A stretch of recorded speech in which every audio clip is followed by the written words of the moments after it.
Welcome to Climate Quickies, bite-sized nuggets of climate goodness from our TEDxLondon experts in under 5 minutes. In this week's Climate Quickie, we speak with Grace Malie, a 24-year-old Tuvaluan climate activist from the big ocean sustainable state of Tuvalu.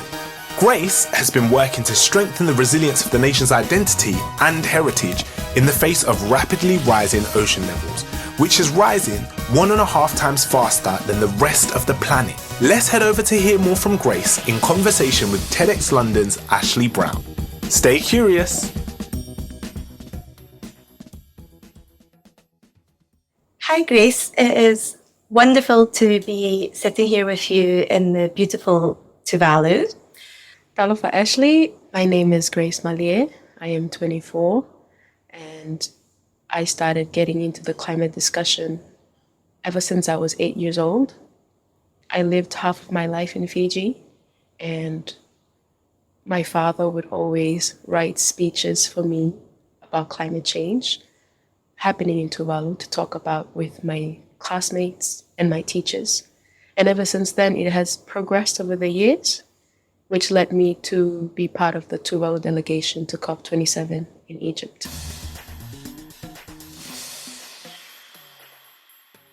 Could you tell us about what problems you're currently focusing on in your work and your activism, and how you're aiming to create positive change on those issues? Great. So I'm a part of the Rising Nations Initiative, and the RNI aims to focus on sovereignty and our rights as Tuvaluans, even as we lose our lands. And with the youth, we are focusing on capacity building trainings for the youths and have a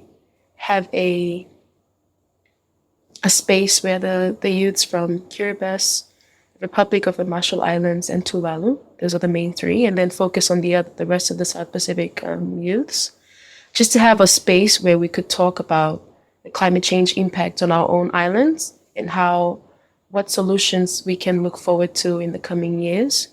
And we also focus on our culture. And I think that's very important as a young youth, as an individual, because knowing who we are and knowing our identities roots us amidst all this crisis.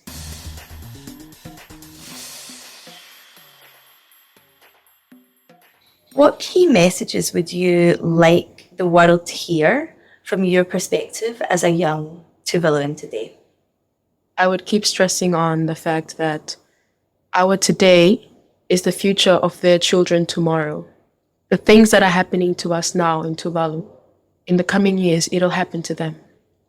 And so I would like to reiterate the main message that our former Prime Minister mentioned, that saving Tuvalu is the first step in saving the world. So Tuvalu is almost like the canary in the coal mine. Right? It's like the canary in the coal mine in that sense. Yeah. Novena.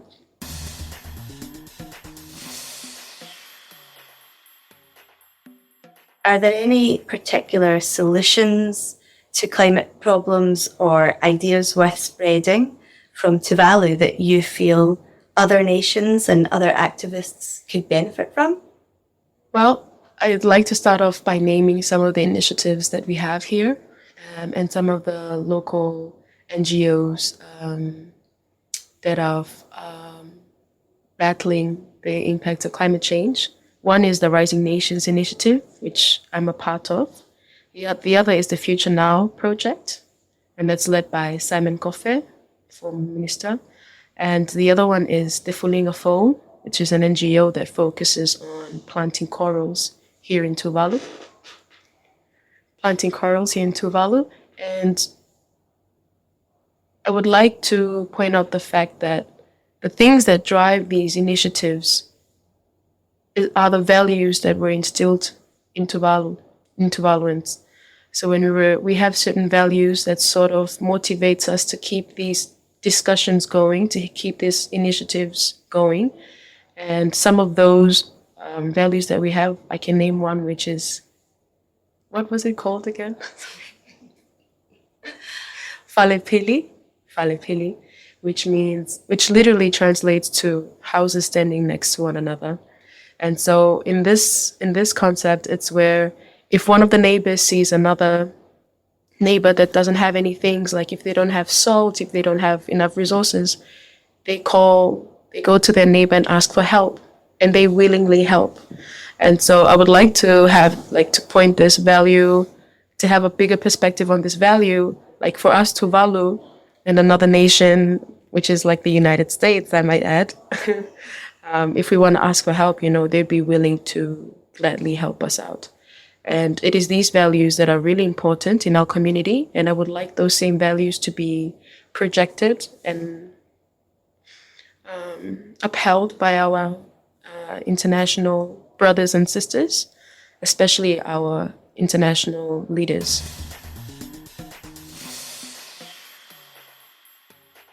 Finally, one of the things that we learned from the TEDxLondon winning stage last year was that instead of considering island nations as small and vulnerable states, we should consider them as boss nations. That's boss standing for big ocean sustainable states. And so I wanted to ask you, what makes Tuvalu an awesome boss? Well, what makes Tuvalu an awesome boss would be our interconnectedness. For a young Tuvaluan, for me, I just realized that everything is interconnected. The land, the ocean, the air. And through that connection, we are able to learn about our culture. Our culture involves, one of the things that I love about my culture is called Fatele, and that's the traditional dancing. With this traditional dancing, we make movements that symbolizes the movements around us, the movements of the ocean, the movement of the waves. And through the chanting, we're able to retell history of what happened to our ancestors. And to me, with that part of our culture, you'll just notice how everything is interconnected. We get our costumes from the land, we get our movements from the ocean, besides our food. And so what makes Tuvalu an awesome boss is that interconnectedness. And through that interconnectedness, it links to our culture. And through our culture, we are able to identify ourselves as Tuvaluans. We're able to know who we are and our identities. Thank you so much. It's been a pleasure. Thank you so much. Thanks for listening to this quickie. This episode was created by our superstar podcast team at TEDxLondon. Until next time, Stay curious.